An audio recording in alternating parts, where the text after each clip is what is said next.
आज हम 85 को देखेंगे। ऐसे व्यक्ति का कार्य जो अपनी इच्छा के विरुद्ध मध्यता में होने के कारण निर्णय पर पहुंचने में असमर्थ है। ऐसा व्यक्ति जो अपनी इच्छा के विरुद्ध उसकी इच्छा नहीं थी, फिर भी उसने नशा करता है। नशा करने के कारण अपने किसी भी निर्णय तक को पहुंच नहीं पा रहा है, उसके बारे में बताता है। कोई बात अपराध नहीं है जो ऐसे व्यक्ति द्वारा की जाती है, जो उसे करते समय मत्तता के कारण उस कार्य की प्रकृति या यह कि जो कुछ वह कर रहा है वह दोषपूर्ण या विधि के प्रतिकूल है, जानने में असमर्थ है। 85 में ये बताता है कि ऐसा व्यक्ति जो कोई कार्य कर रहा है अपनी इच्छा के विरुद्ध, उसकी इच्छा नहीं थी, उसके बिना इच्छा के उसने नशा कर लिया है। नशा करने के बाद वह कोई भी कार्य करता है जिस कार्य को करने में असमर्थ होता है, और वो जानने में इतना समर्थ उसकी समझ नहीं है कि उस कार्य की प्रकृति क्या है।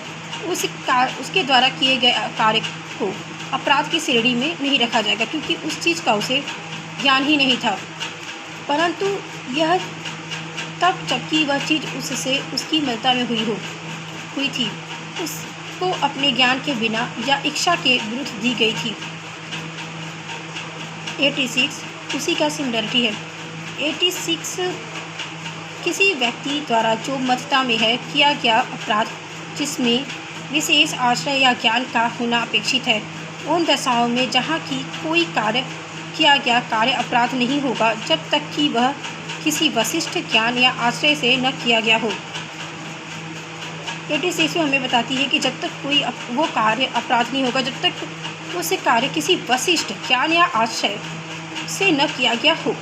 कोई व्यक्ति जो वह कार्य मध्यता की हालत में करता है इस प्रकार बरते जाने के दायित्व के अधीन होगा, मानो उसे वही ज्ञान था जो उसे होता यदि वह मध्यता में न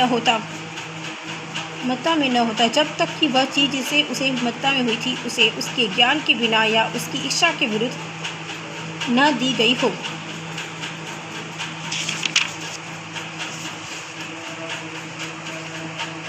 किसी की प्रकृति और उसके परिणामों को न समझने की प्रतिरक्षा, चाहे वह कार्यमत्ता की या अन्य किसी परिस्थिति में लाया गया हो, आरोपित अपराध की प्रतिरक्षा होता है। ये बताता है वासुदेव बनाम राज्य AIR 1956 सुप्रीम कोर्ट 488।